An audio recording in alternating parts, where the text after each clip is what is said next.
Okay. uh, Trying something different. Have a little experiment. Um, Hello, everybody.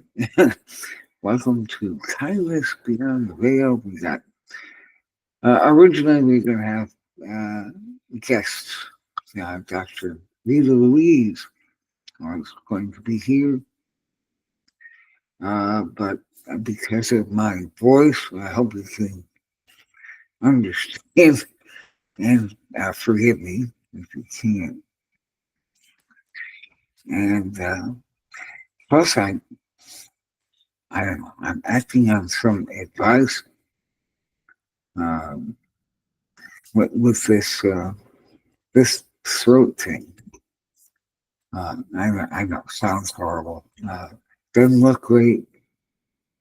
I got some advice to uh, just be as authentic as possible, even if I have to um, ugly myself down a little bit. um, it's for a purpose.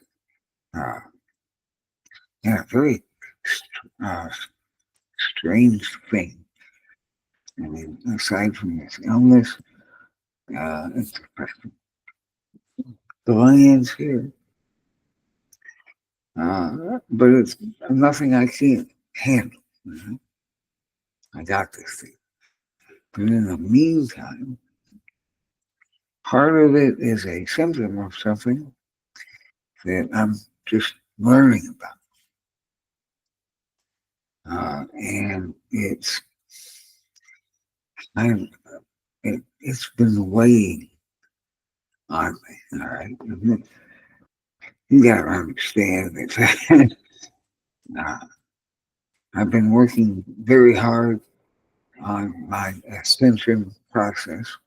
We'll talk about that with y'all a little bit because it's very good for personal power. This is actually a very good time. And of course, for somebody who sounds and looks like shit, you're just going to have to take my word for it. Really good time for personal power. Uh, so we're going to talk about that a little bit and then talk more about love. We did love and healing last week, but it's just in the air. So we're going to kind of keep love alive this week, but this is the love and magic this week. And we're not talking about the kinds of magic that would be an end around to somebody's free will and lead to karma, which is not necessarily a good thing. We're talking about the kind of magic you can see in elements and everyday things. Yeah, they're on my mind a lot lately. Along with this thing that we're also going to talk about, something I didn't really know about. And now that I do, it's been haunting.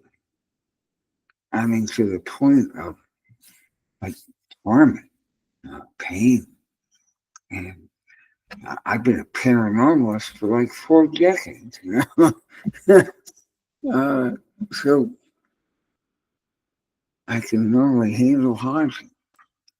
This is something different. Uh, it's something called a witch wound. Uh, Witch, as in witchcraft. Uh, Wound, I think I don't have to explain. And I really didn't know anything about it, but it's kind of taking me over. It's getting in the way of some real progress that I've been making. Just not going to happen. I am in progress mode, and that is where I'm staying, especially with this ascension. But I guess let me explain the witch wound first, and uh, some advice I got. Uh, yeah, I've been watching a lot of YouTube lately. Just a lot of very good information on there, and I'm kind of in this synchronicity mode where information that is pertinent to things that I should know about, or akashic kind of wisdom, which I call super consciousness, at least for me on this path. All this information is like in a row, and so it makes even more sense. And, my spirit guides and angels are setting things up. So some intuitive kinds of knowledge and the aforementioned super consciousness, um, it's like in order, and that's a very cool feeling. But there is this young lady who has been fascinating. Uh, she does kinds of mysticism and Gnostic types of information, uh, kind of Buddha oriented. Uh, her name is, I don't want to get it wrong, Sarah Alcaldi calls herself the alchemist. And again, if you can't understand me, I'm so sorry. The alchemist. The whole series of videos. She's been doing well enough where the Gaia network actually is picking her up. So y'all will be able to see her on there. But she's got a lot of YouTube videos right now. And a lot of the information that she has is just a lot of, I mean, at least for me, a lot of aha moment type of stuff. Like, how come I didn't know about that before? And I have been in this business for a long time, right? But I never heard of a witch wound before. And I saw a video on that, and it opened something up uh, in me that I didn't realize was even there, let alone closed. But yeah, I probably mentioned this, throughout my radio career, but I always had this odd feeling that this was going to be my last uh, incarnate lifetime here, and at least as an earthling. Uh, I don't know why, but I always kind of felt that this would be my final Earth incarnate life. And so I had this sense to try to reconcile with as many past lives as I could. Get familiar with my soul, I suppose, because that's what I'm going to be left with once I'm not above ground. Uh, I got that, like the first 4 or 5, and I would sound a little psychotic if I elaborated on some of those lifetimes. Others to say it was pre-Earth, and these are places kind of like the universes, but not this one, that may not even exist anymore. I think this was back around the time that this particular universe hadn't received uh, energy and matter yet. I mean, it was a long time ago. Oh dear. I'm just a little nutty. Over the years, well, I should also mention that I do past life regression hypnotherapy. I'm certified as a hypnotherapist, and that's the one that I kind of stuck with. You know, when I first heard about past life regression hypnosis or hypnotherapy, I called bullshit. That was ridiculous. I mean, I was in college at the time, and they basically came in and said, "Okay, this is a very suggestible thing that we're doing. So we're going to put somebody in a highly suggestive state and give them some suggestive information." And I bet, I wonder what's going to happen. So yeah, it sounds like bullshit to me. But it turns out it's not like that at all. And in fact, you have to be very, very careful to not be suggestive in your wording.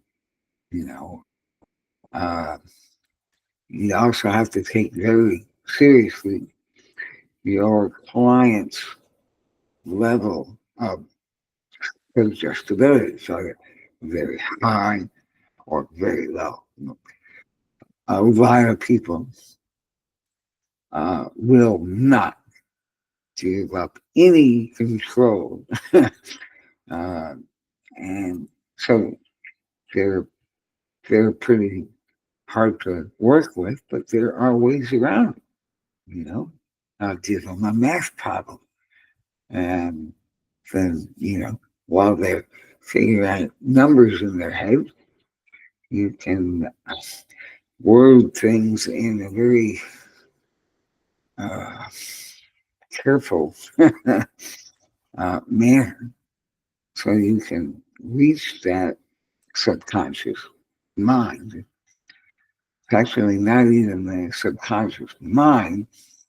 There are these guards. Subconscious is like a supercomputer. It keeps track of everything that your five senses or six have ever experienced. It's a kind of a recording, a supercomputer, if you will. And it is guarded by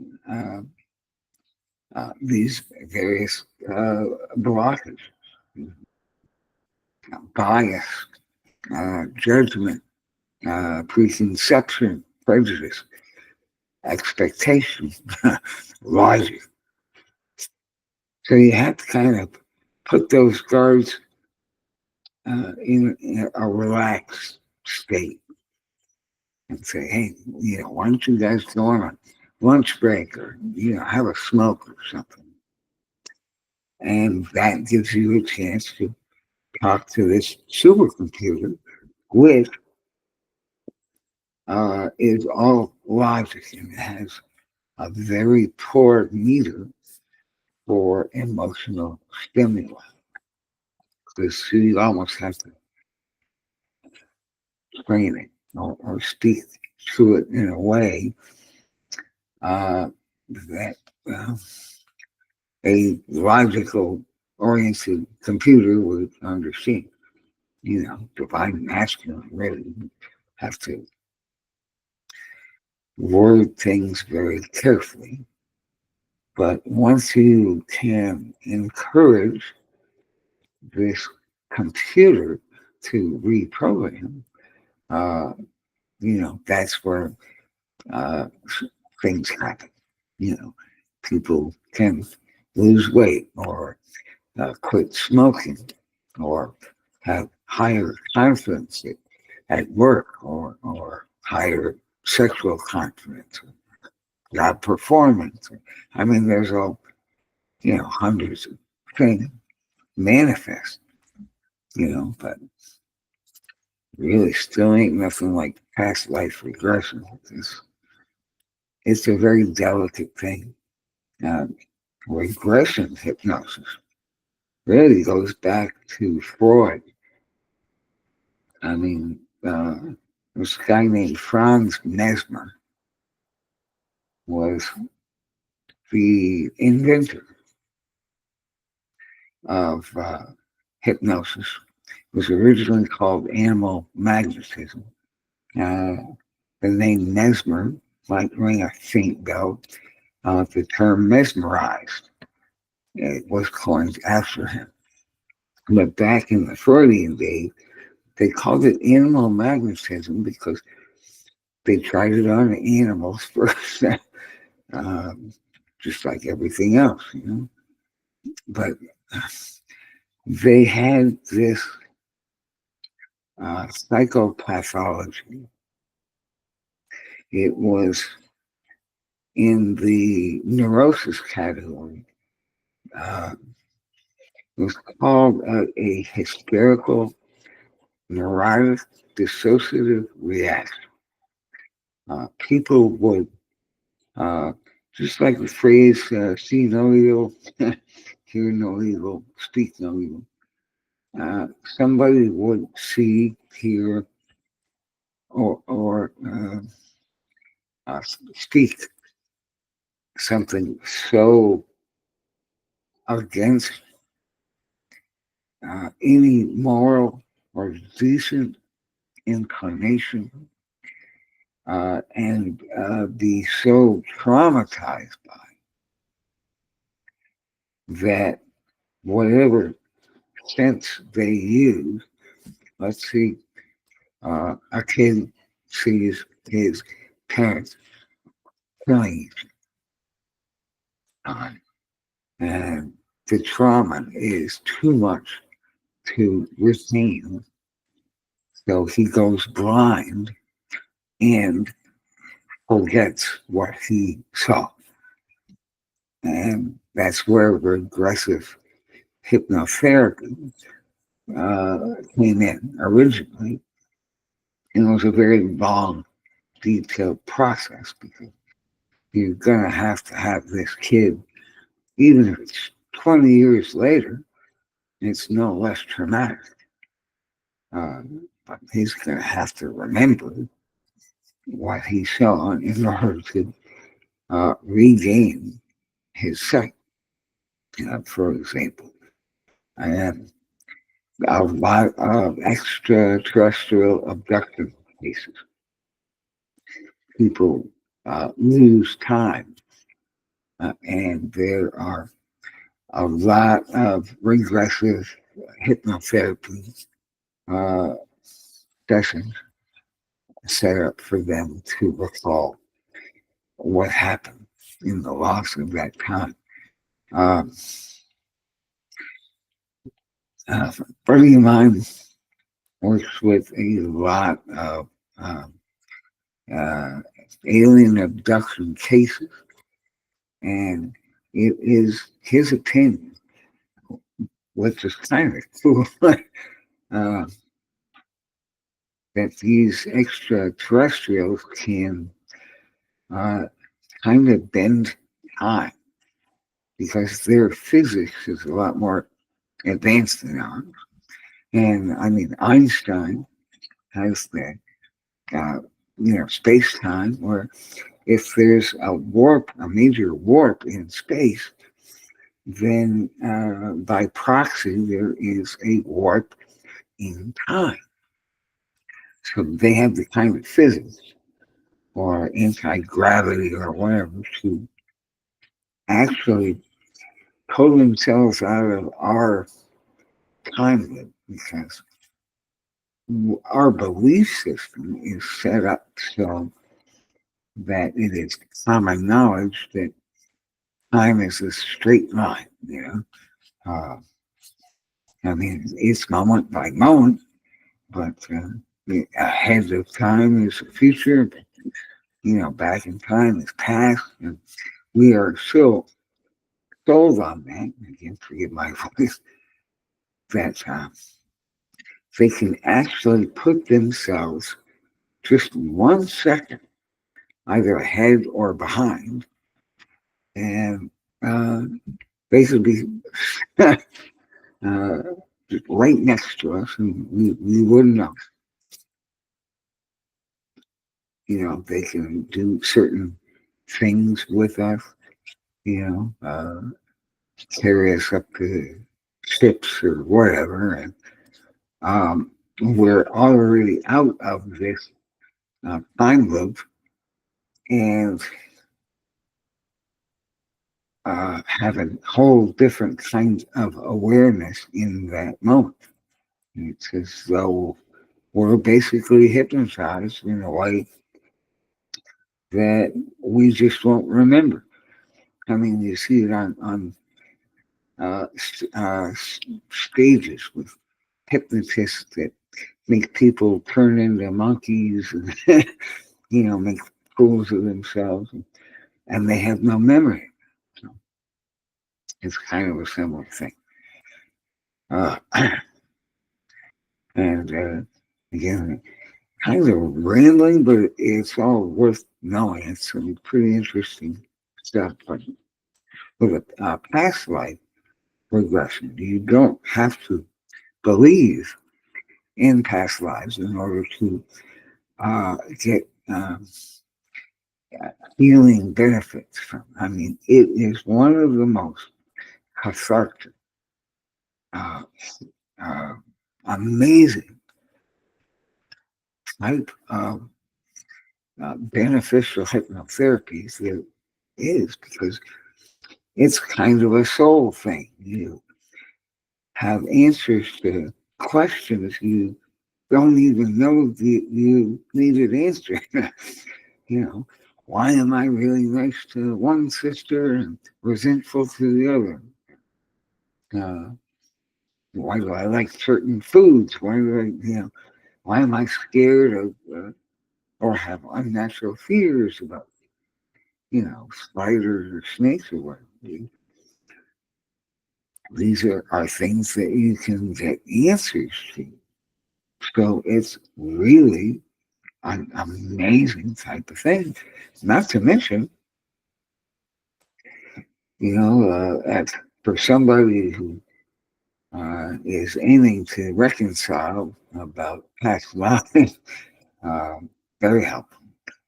Um, so it's been a while, but outside of those 4 or 5 non pre-Earth um, first lives, I have had an Earth loop of 2,270 Earth incarnations.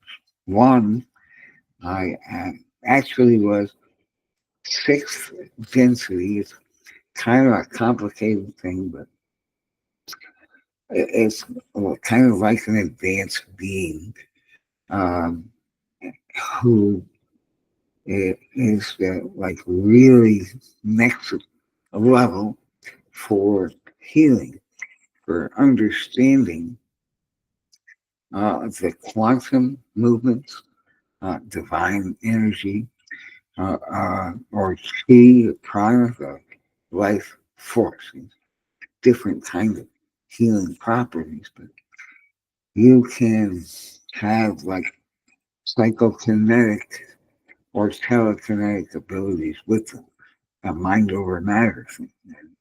It's like a very advanced thing.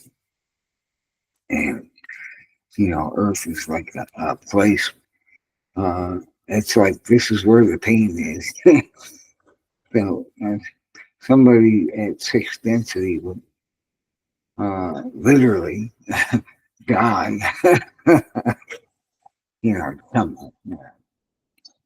having incarnations. So, one of those, and 2,269 third density, three-dimensional lifetimes. And the goal was to ascend to fourth density. And right now, this planet is rotating around the Milky Way, and it's in this supercharged region of the galaxy. So it will ultimately become fourth density itself. A lot of us have been incarnating in on Earthwood for a long, long time. In fact, uh, there's a good chance that most of us actually were uh, on Mars first until Mars had its planet killed. You know, I mean that's why there's no core and no life and really no activity, even though there is, it's underground. But as far as we've known, nothing. But a lot of us that are here now, we're there for that, and our subconscious actually has a memory of that. So we've got now these things, and mostly because of quantum computing and a lot of progress made in quantum physics, we kind of come to terms with that whole matrix. We're living in a matrix. Levels of reality. Like a dream within a dream within a dream is true. Actually, I kind of hated that stuff. Uh, but it's true. So they are finding new and different ways to master the physics of reality. So they can create these things called uh, uh, timelines or time loops, depending. Kind of like the Mandela effect. It was uh, one of those uh, giveaways, where they thought, oh my God, people are going to figure it out now. And they did. Um, but there are scenarios that have been created that uh, make it probable now for this planet uh, to be in the midst of the same kind of thing that happened to Mars. But we also have a very advanced idea of consciousness, of reality. They even found where consciousness physically is. You know, it, it's actually like the very smallest thing in space. It's not an energy. It's not mass or matter. It's a force. It's a vibration. It's basically string theory, but that string is consciousness.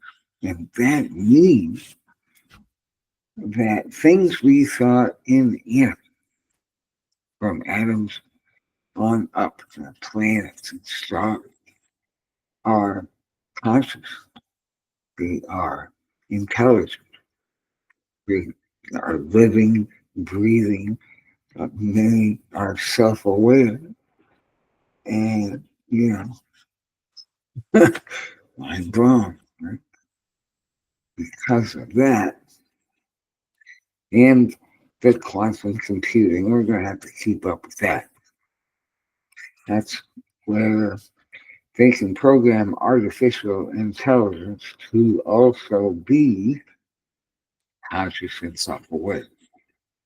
And once it becomes conscious and self-aware, it learns very quickly that anything that makes us human is a weakness. Um, and annoying as hell. This is not going to end well. And part of it has set up these timelines. Could have even been these self-aware artificial intelligent computers or machines that built those timelines, the biblical end of days timeline, or swimming in all sorts of extraterrestrial activity. And even though there still really hasn't been any major disclosures, there will be. And they're going to use it to keep us from a truth that they started hiding from us at pretty much the beginning of time. Which is, as individuals, our abilities and our manifesting power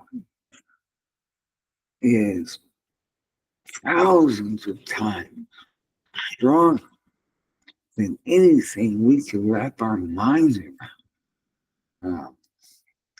So they're going to stay ahead of this. They're going to use disclosure to put the fear of God into us, almost literally, because then they're going to save us all by introducing God to us.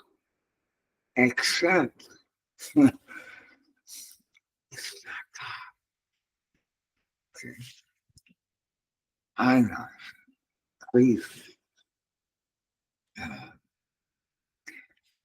but I've got friends in high places, okay? Um, and it's part of my duty as an earthling. Uh, Try to get that information out there. Could get me killed, really. They never wanted us to know. I mean, our thoughts are physical things.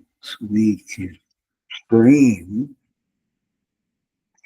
ourselves to make our thoughts a co-creation of reality. So we can play the reality game too, especially if we have to outthink some um, negative artificial intelligence, uh, military-minded uh, thing. Wow, boy, I went way off the scale. Yeah, well, you know what? No, uh, you're worth it to me. You should know these things, even if they sound nuts. Besides, I did start the show by saying I was broken and I needed help. So let's get back to that. Wow. Um, which one is uh, going back to lifetimes. there was a series of about 20 of my past lives where I was killed because of my beliefs.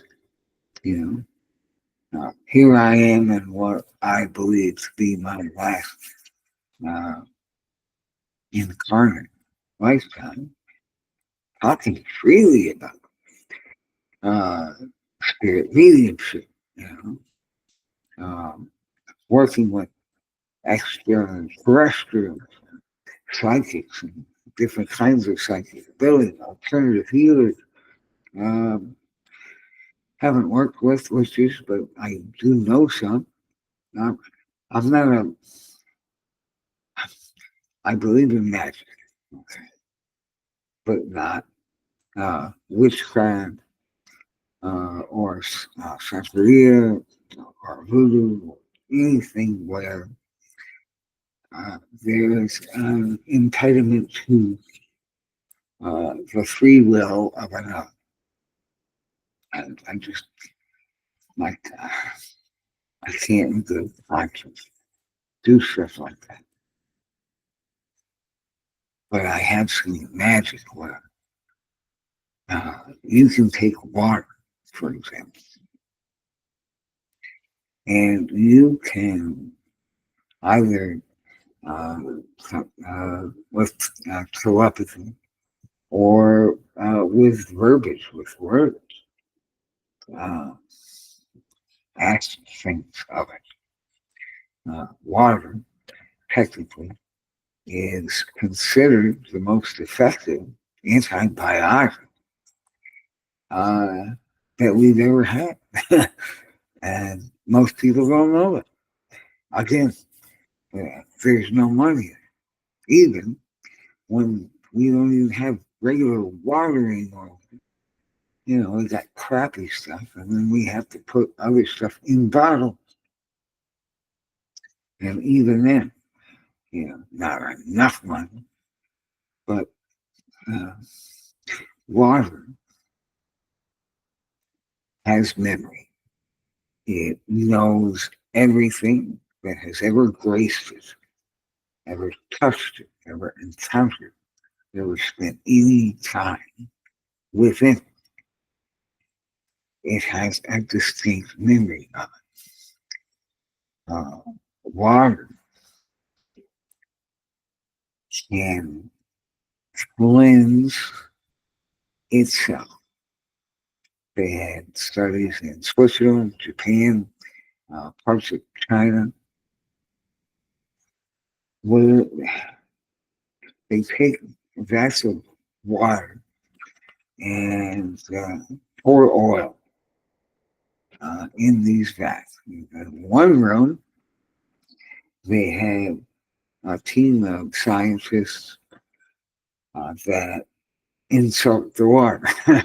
Say, wow, you look like crap today. You're ugly. You know, I remember when you didn't have all that goop in you. I liked you back then.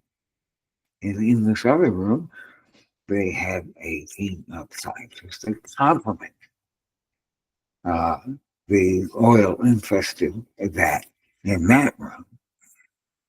And over time, the water that's been complemented separates the oil from the water. I mean, so the water that is above, the oil is pristine.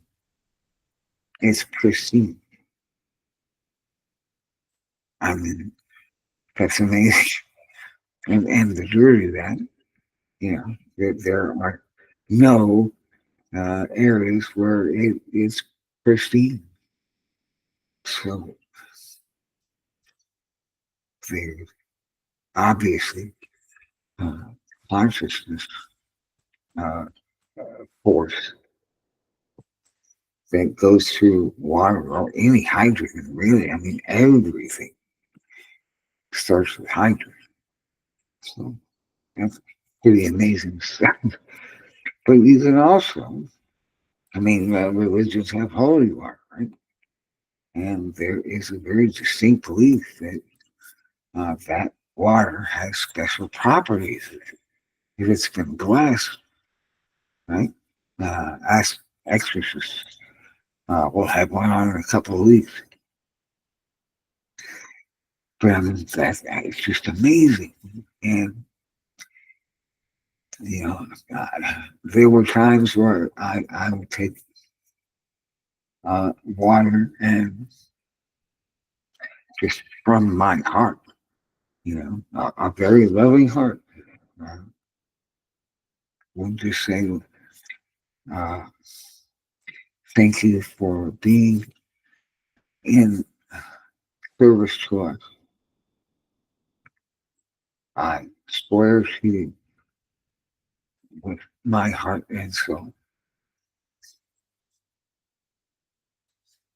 the desire to do the same for you in gratitude for your service to us.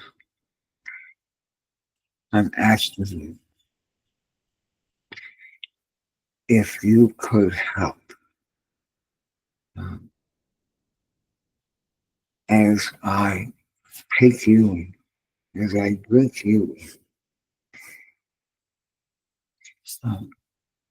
Could you enhance a divine, pure, healing energy so that every cell in this body that is touched by your grace can be improved by that harmful bacteria, viruses, or germs, you know, that the body is trying to recognize as foreign.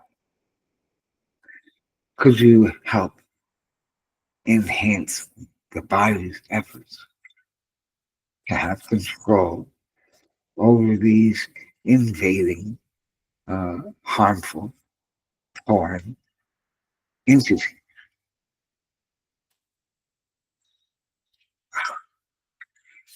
It works, you know, works better than and quicker than like a 10-day supply of a normal antibiotic, and you don't have this real kind of scurvy feeling from taking them.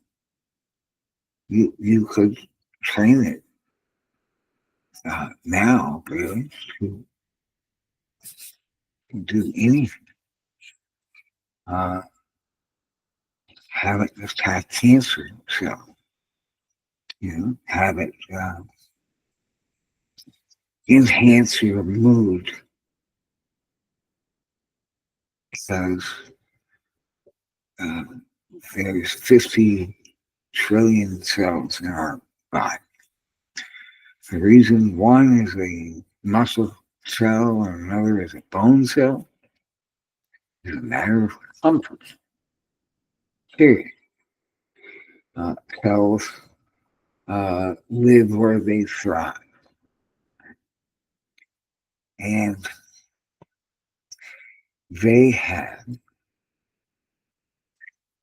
basically brains as skin. You know, the entire cellular wall is where the brain of the cell is. They have receptors that seek out proteins and nutrients, but they also have receptors for emotional stimuli because that is also part of survival. You know, people go into a fight or flight response and the entire body changes. You know, there's blood that drains from the brain to the autonomic nervous system, which is the limbs, so we can defend ourselves if we have to. That's where the blood goes to. And at the same time, our intellectual capacity gets dimmed, but it's kind of reptilian survival oriented mode anyway. So it's there to handle danger. Uh, and a huge problem is that fear and danger are interpreted by the brain and the subconscious mind the exact same way. Brain doesn't know the difference. But there's a huge difference because fear is imaginary. It's woulda, coulda, shoulda. What if? Danger is right there in your face. And because of our lifestyles now and having emotional uh, primal responses to not getting enough likes on a Facebook or TikTok post, it puts us in a fight or flight, not trusting our own siblings because we each voted for somebody different. Fight or flight. You know, the asshole at work. uh, Fight or flight. We are in a fight or flight response at least 80% of any waking day. Because of this overstimulation of information, with all this electricity, electric noise, electric pollution, we can't see the stars at night because all the artificial light and all the microwaves from cell phones are holding these radioactive things up to our head. The 5G used to be a weapon. People were as afraid of 5G as they were nuclear armament back in like the 50s. I mean, they built shelters so they wouldn't have to worry about all that radioactivity, and we're holding it up to.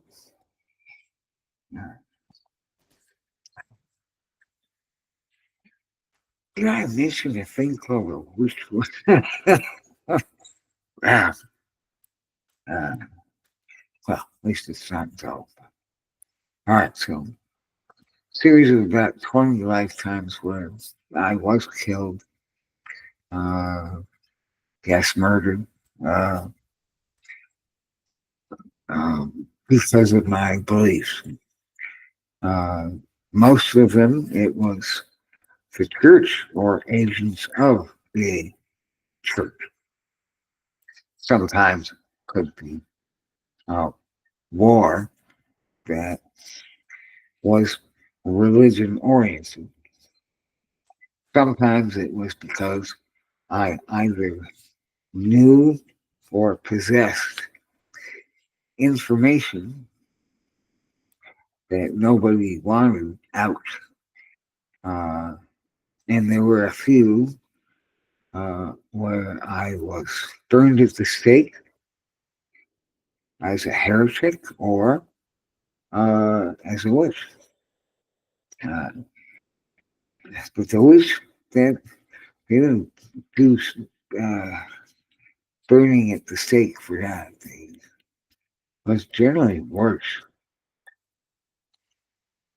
Usually, especially back in like times of the Puritans, the Pilgrims, 1600s, they had this thing where they would, especially with women, they would get a big heavy rope and a huge boulder and tie the rope around in a way they could not escape, and take the woman, the boulder, and the rope and throw it in the river.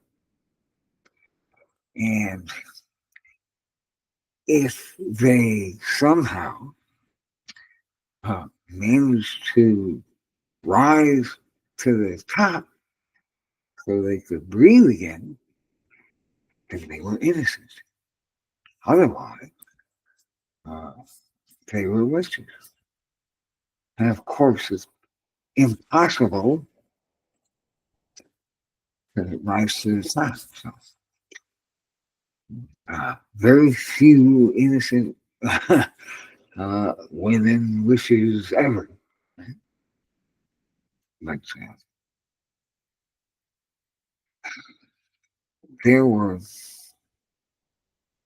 7 of these 20 lifetimes that the deaths were directly related to witchcraft or suspicion of witchcraft. And there were 7 out of the 20 lifetimes that had uh, that's fucked. Talking about a guy who just lost his wife of 37 years, okay? You know, loyal, loving, faithful, happy marriage. Uh, she got some interest toward the end, tried to kill me a couple of times. I finally got over it. Besides, I have a history of mediumship, so it's not lost to me. I can talk to her really anytime I wanted to. But, you tried to kill me. But this, look, I'm not a tag, okay? But this was different. And this woman was beautiful in a way that is like soul crushing. I can't even picture her in my mind because it's this kind of laugh that is devastating. Yeah.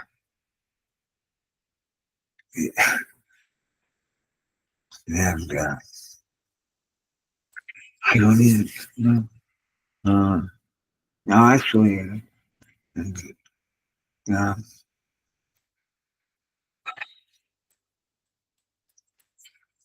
I have a primary spirit guide in this lifetime. A woman. I have a lot of elements of my guide system is rooted in Egypt and related to the sun god Ra. I never really got a good understanding of why.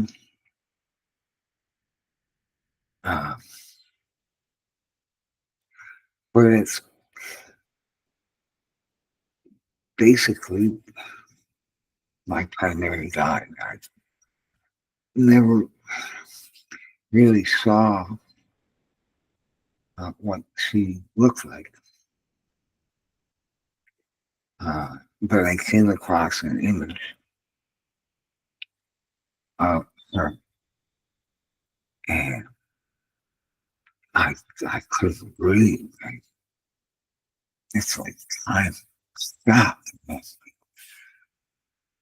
What? And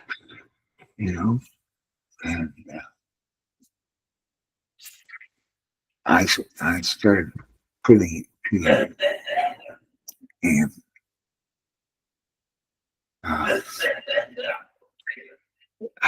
by the grace of God, I And in 7 of those lifetimes, we worked together. Um, and it was always, you know, I was the guy, she was the woman. That's rare, but and um, we looked the same. And all also very, very rare. So this had been divinely ordained. So it's kind of ironic that divine people killed us. But I mean, I can't think of a single lifetime out of all 2,207 where I encountered anything morbid, uh, inside and out. I don't know if you ever come across something, it could be a picture of a person in a magazine, you know, depending on what floats your boat, attraction was. Uh, and it's beyond anything that you could picture when you think of words like beautiful, gorgeous, art.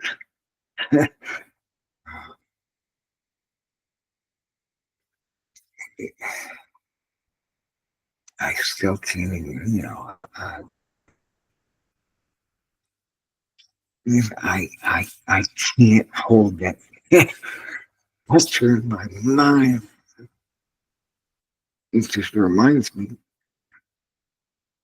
of things I don't have, can't have,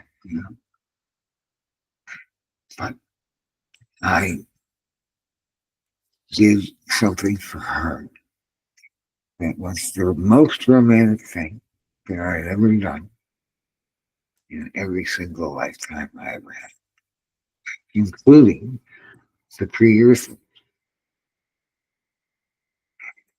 Uh, I died for her. Basically, so she wouldn't have to. Um, and at the time, she had no idea that she was even in jeopardy. They have these real biased people, and the one lifetime in question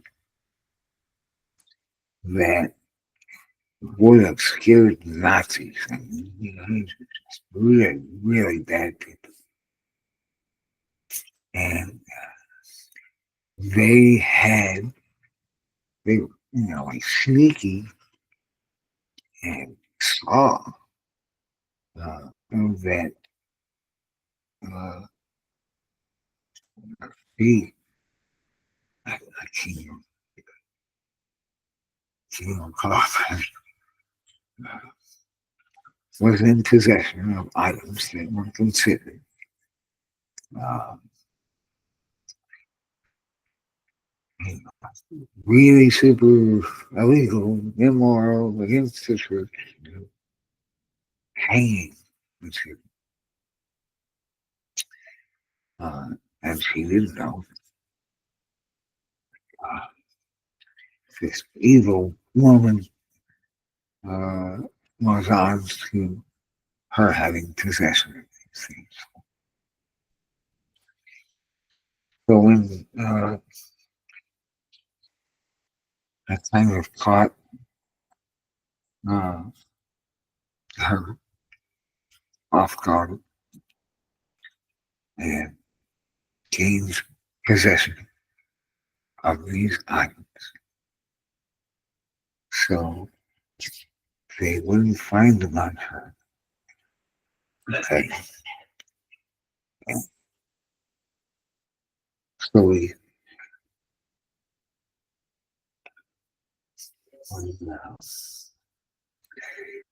had a momentary embrace. Uh, it would be the last time. Whatever. Anyway, so we go out to this event, and as part of this event, they had these church official scavenger uh, people that kind of gang searched random people in the crowd.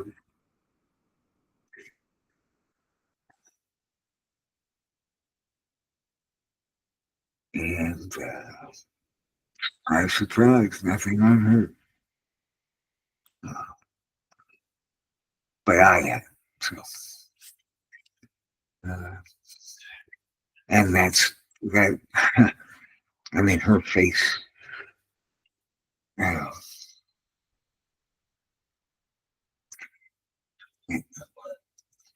I mean, I didn't experience this in this lifetime. I don't know why I have such a clear memory.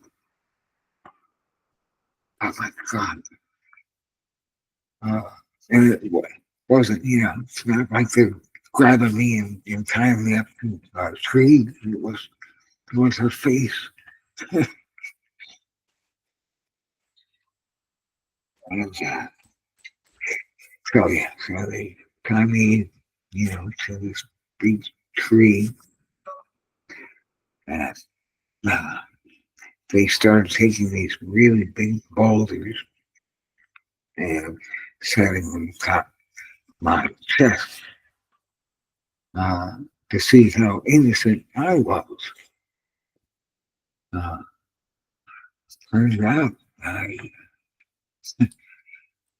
actually held 3 times my body weight of these stones before. Uh, I'm kind of proud of that, you know. And all of a sudden I'm like in the wind. It's like, uh, but I could see her. And, I mean, here I am, I'm all proud. I'm thinking, okay, you know what? Uh, I don't have any blaming type of stuff going on. None of that. I was perfectly okay with that, And I was so proud that, she's still young and vibrant and she gets to keep that vibrancy. The world gets to keep that beauty. And, uh,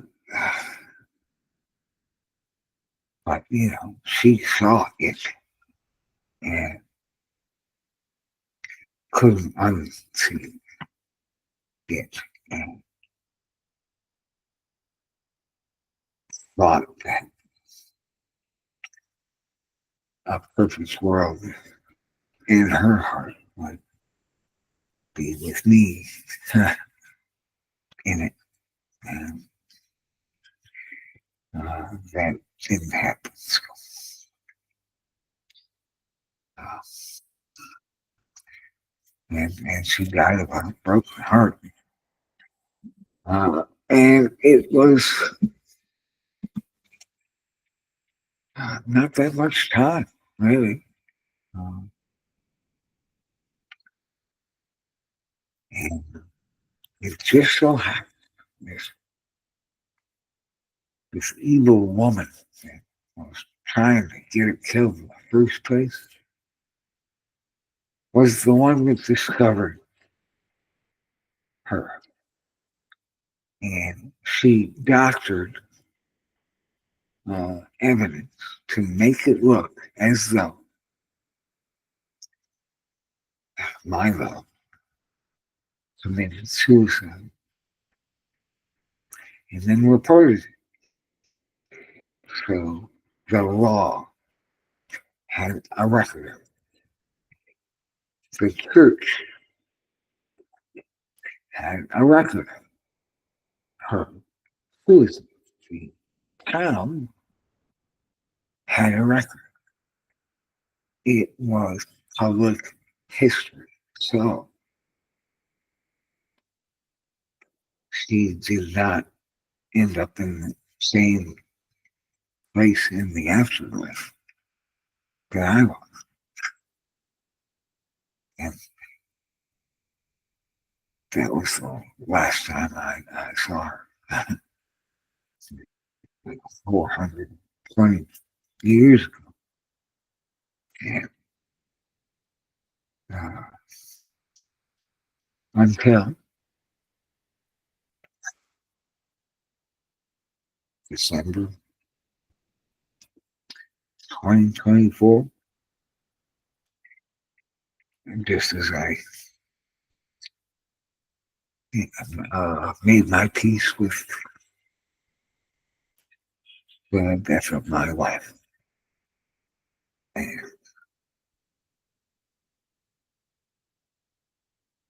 And now I can.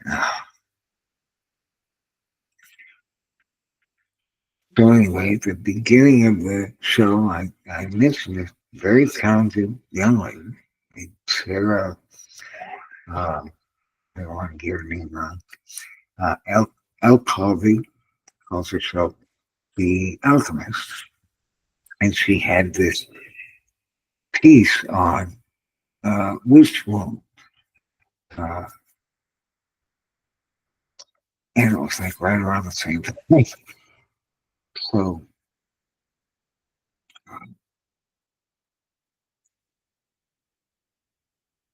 it was kind of like a miracle in a way, because while I was working on my ascensions,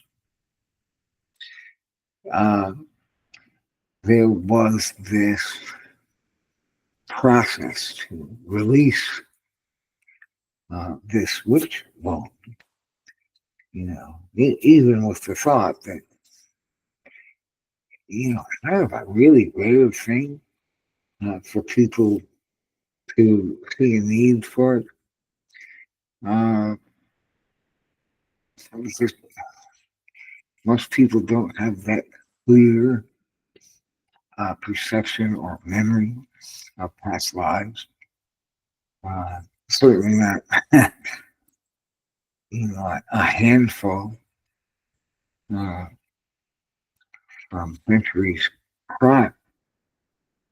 Uh, but it worked, and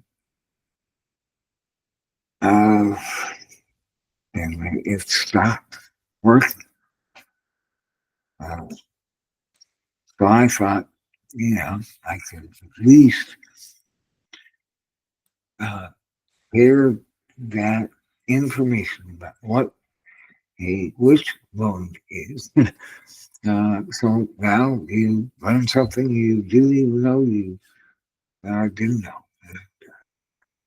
Maybe it'll come in handy someday.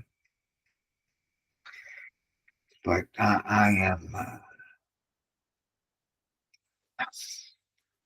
and she says it's a throat chakra thing, because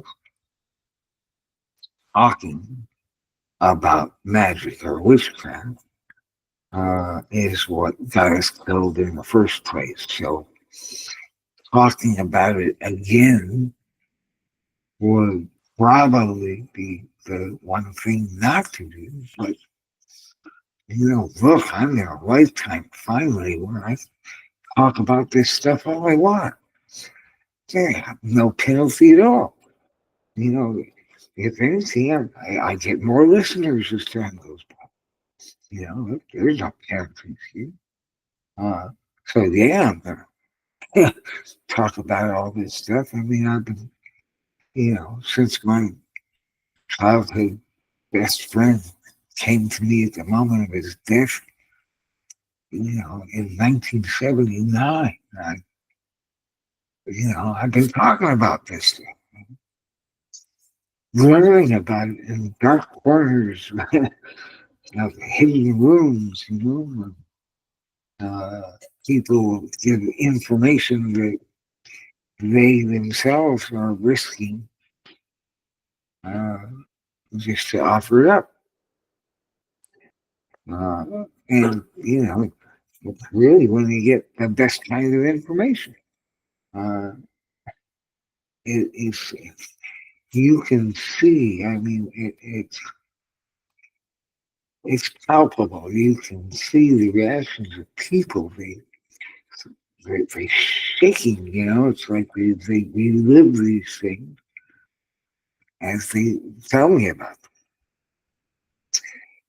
So it's easier to discern, whether they're just trying to impress a stranger or they are faithful to the information. I mean, wisdom is a kind of thing that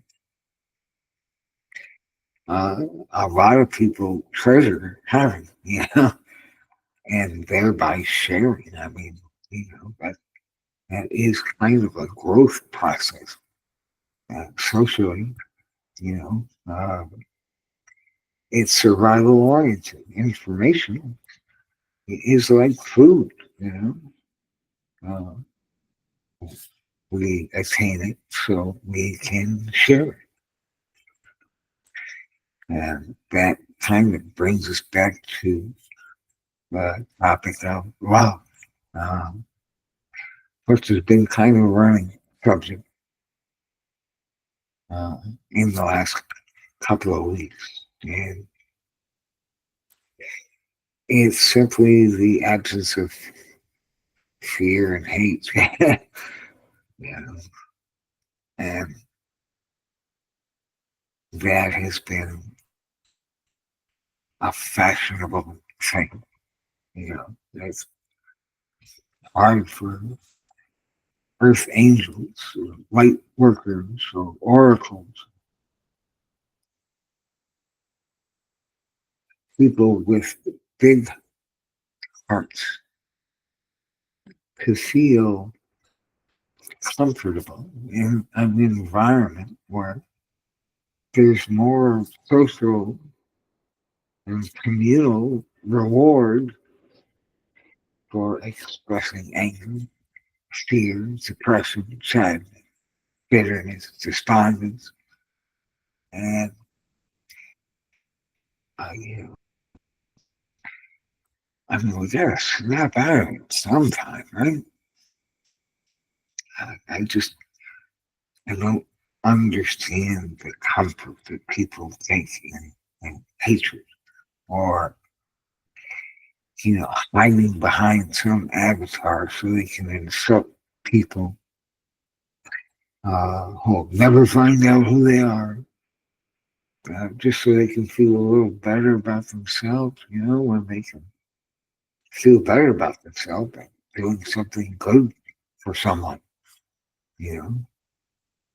They can still maintain boundaries, you know. I mean, you know, good deeds can go unpunished. Good deeds sometimes lead to more good deeds or reciprocate. And people will do good deeds for you.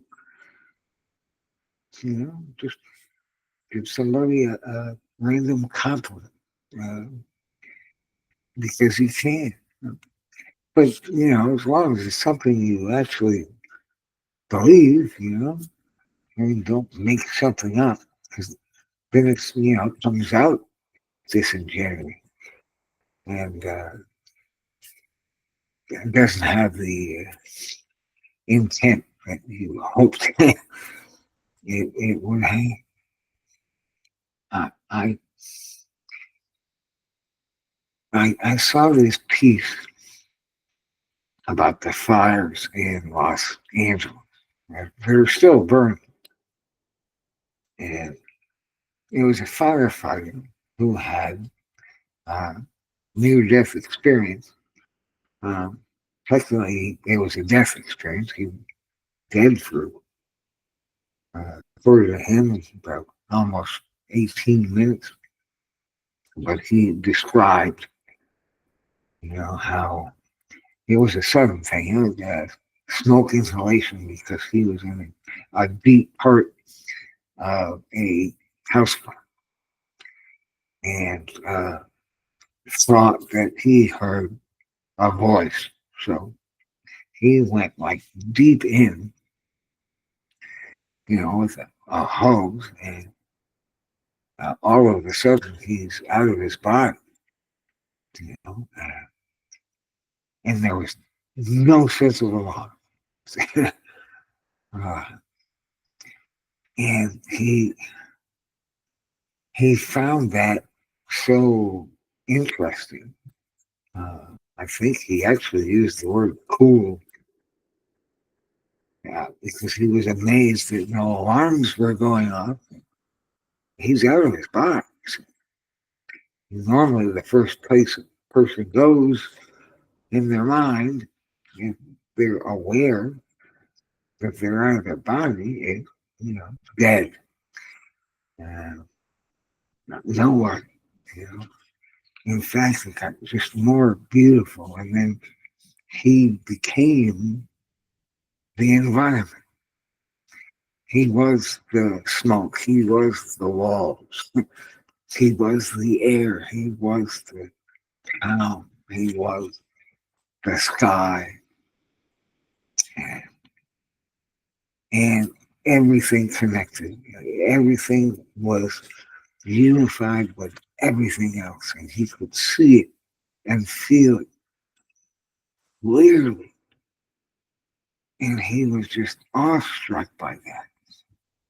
And all of a sudden, he's like on this mountain, which, according to him, didn't really exist.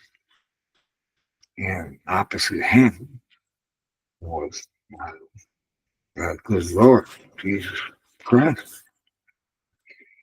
Except it's not like, one human talking to another human. It was like his essence was unified with the essence of Jesus. And it wasn't like human-esque. It was unconditional love, purity, in a way that he knows he couldn't possibly feel that intensity if alive. So he kind of started preferring his place out of the Bible. And he said that this essence of Jesus, unconditional love, explained that the fires that he was fighting were not natural in origin. They were spiritual and part of this spiritual war that people have been talking about, really with the onset of drones and orbs. But, I guess, throughout all time, battle of good and evil. But he said that because it's a land where so many crushed hopes and deflated dreams and purposeful panic, torture, gluttony, or just all of these like really horrible things that had no repentance behind them whatsoever. That is what is keeping those fires burning. And he told this man to uh, encourage his family, uh, his co-workers, uh, people he meets on the street, uh, remind them that uh, praying to their personal God is not the same as artificial uh, reality or gaming or uh, rooting for certain uh, political or technical types of um, objects or non-godly people to, you know, see communities find their way back to churches and prayer or meditation, uh, but reconnect with actual God again. And then he would do more as his role of a fireman than he had been doing because he had been doing a lot and still had this emptiness within him. Like it just doesn't feel like enough. So he was equipped with an answer of what felt like enough to return to his body and his life and a sense of sanctity, a sense of inner peace, a sense of accomplishment, and a tremendous sense of love. That's just time. You know, it's not a bad thing. It doesn't make you a sucker. You know, because again, honor boundaries, but you can still do it with benevolence, kindness, charity, grace. You know, uh, but yeah, just a guy with a horrible voice and a crushed soul. I kind of want to get my throat back, get a little less of my ugly on, and uh, I gotta tell you, I got this thing where I see beauty everywhere. Most of it I can handle. With that one certain beauty I need help with. So pray for me, please, if you can, or meditate. Spend some healing my way, some that quantum healing, uh, divine healing, sleep, life force energy, something. I am going to work very hard to release this thing again. But,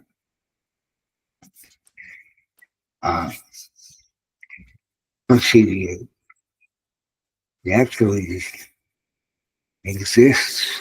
I don't think I mentioned that when I saw her in December. It's a real person. And you'd think that, in many ways I'd be happy about that. She's like young in accordance to uh, an age difference that we had. throughout 7 different lifetimes. She was like in her 20s, 30s. You know, I'm 66. Yeah, I got AARP shit, you know, and she has all this vibrance and youth.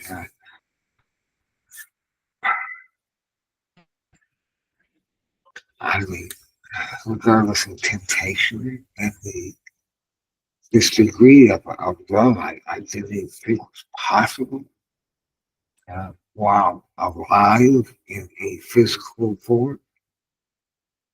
Uh, I, I think I've brought enough harm to, you know, not to say love somebody, set them free, and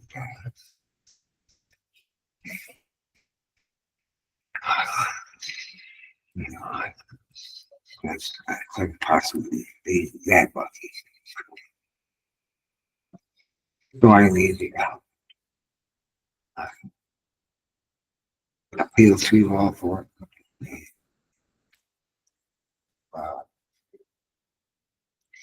Uh, would like to thank this alchemist on YouTube, the alchemist, Sarah Alchemy, for the inspiration and a lot of really great information.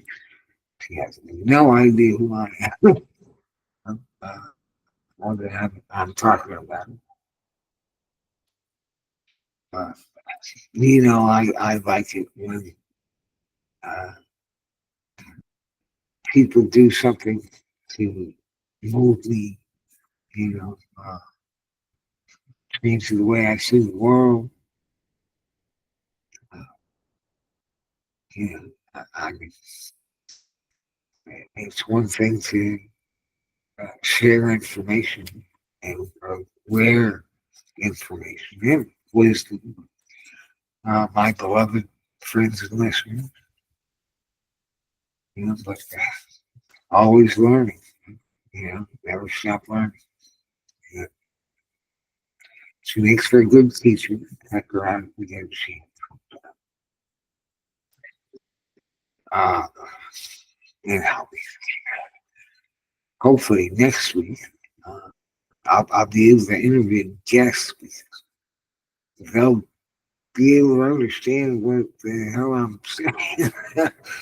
You know, I can always do some sort of audio special effects. You know, maybe bleeding for God's sakes. So I gotta get this witch wolf uh, out of me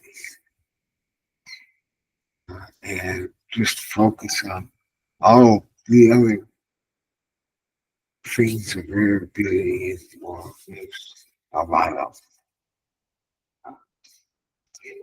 You know, doesn't seem to be any kind of public focus on it. You can always do it privately. Uh, you know, appreciate the beauty and things. Yeah. Remember we had this pet bird, this one last story here. Speaking of beautiful things, uh, it, at the store, it had all this personality, you know. So we enthusiastically bought this parakeet, brought it home, and for a week it was like frozen, paralyzed in fear because this was a new environment. There weren't any other animals or birds there. Now this thing didn't know if he was dinner or what. And so at first we found some YouTube videos of parakeets talking. So we put that on. And, you know, so he'd chirp every once in a while. kind of understood some of what was going on. And eventually we put him by the window in front of the house and put lots and lots of bird food on the ground outside. So the parakeets could watch, other wildlife, other birds especially. Of course, there weren't any parakeets out there. But, we've got blue jays and finches and cardinals and doves and all sorts of robins, all sorts of different kinds of birds.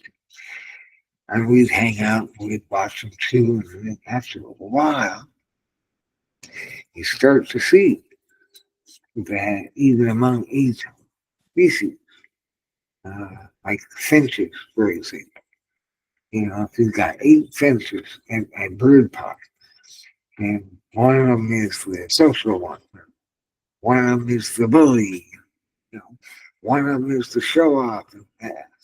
They all have distinctive personalities and characters. Same thing among the blue jays, among the cardinals, and the doves. And that's my totem animal. They kind of go with the flow. Blue jays are normally bullies,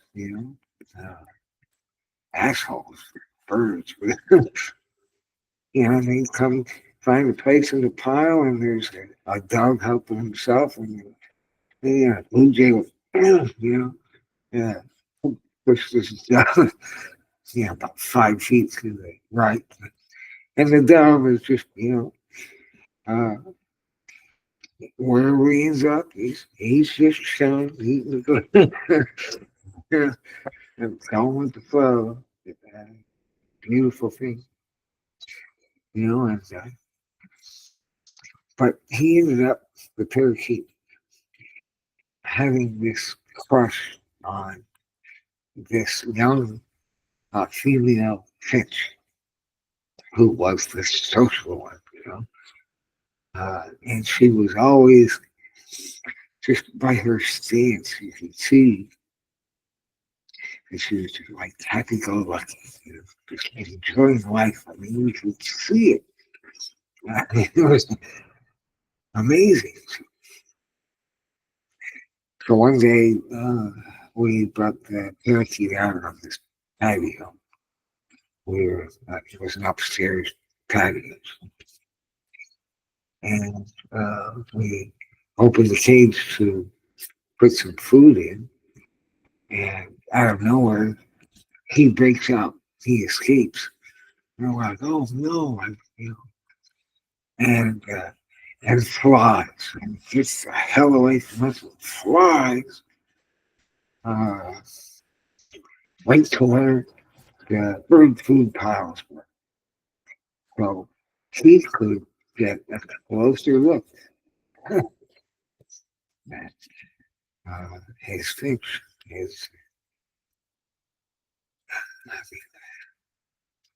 Kind of reminds me of my witch woman. Well, it almost devastated to see her and not know what to do. So he's trying to navigate in his mind, should I approach it? Should I? What do I do? So takes a couple of top skips. And she kind of notices that in her periphery and takes a couple of hop skips away from. So he's got a couple more. She has a couple more evasive moves. She'd never seen a parakeet before. She didn't know what the hell it was. She was mortified by it. And, I was just thinking about that parakeet. Broken heart. So I just flew into neighboring pine tree that was far enough away where he didn't have to throw any scares and any more babes, So just kind of hide in plain sight, ease his heart. Uh, so he stayed there, so we could retrieve him and put him back in his cave, try to stir him up. We ended up taking him to the pet store and letting him kind of hang out with the parakeets there and see if there was some sort of chemistry maybe that he would end up having with a female. And miracle of miracles. There was one. And he found her. And as far as I know, they're still together. Still of them. But yeah, nitrous and oxide. These parakeets. Uh, and there's something about soothing the broken heart of an animal that comes with its own kind of beauty. Kind of like getting water healed.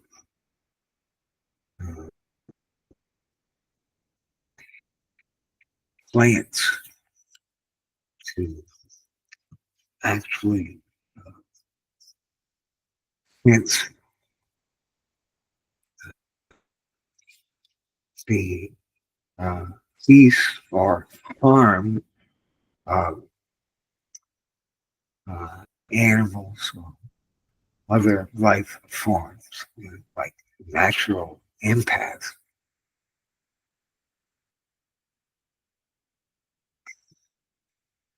There's so many fascinating things to look at in the world. Wow. I'm trying to forget what. And, I just thought it would make a nice reminder. Uh,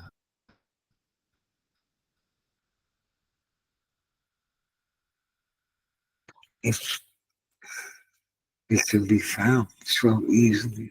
Beauty, you know, it can be taken in so easily.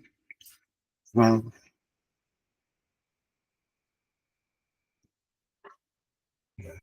he's being pissed off all the time. And, I guess that's a parting note for today. So I'll let you know next week if I have a voice or not. That's kind of, I mean, it's one thing to be authentic. But, you know, I would like to dumb down the ugly just a little bit. I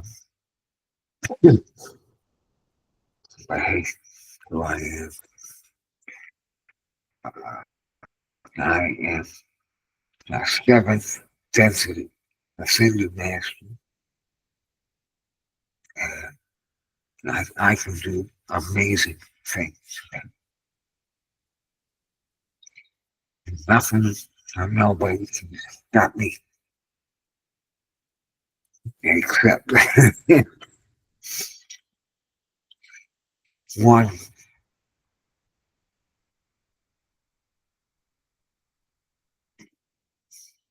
Just happens to be the most beautiful thing I've seen in almost 3,000 incarnations. But then again, so are you all. Thank you for joining us. Please join us again next week. especially if I can talk. And I'll either be musing again or we'll actually have Dr. Rita Louise in to talk about quantum healing, energy work, the ancients, and shamanism, and just uh, all sorts of dazzling and amazing stuff. Really, really something. And join us again. And, on Monday nights here. Just look at YouTube. Um, Victims of Retail. It's my old band name. Skip Reichenthal, like Third Reich. So I hate to use that comparison, but it is what it is. Reichenthal on YouTube and Facebook. Kindness Beyond the Veil and Skip Reichenthal page. So you can find the shows. We still have two very, very good episodes already from our second season. Love and Healing from last week and our Chaos episode from week one. We encourage you to enjoy those as well. Thank you for allowing me to enjoy you all, and thank you in advance for helping me patch up my soul. uh, I love that. Thank you.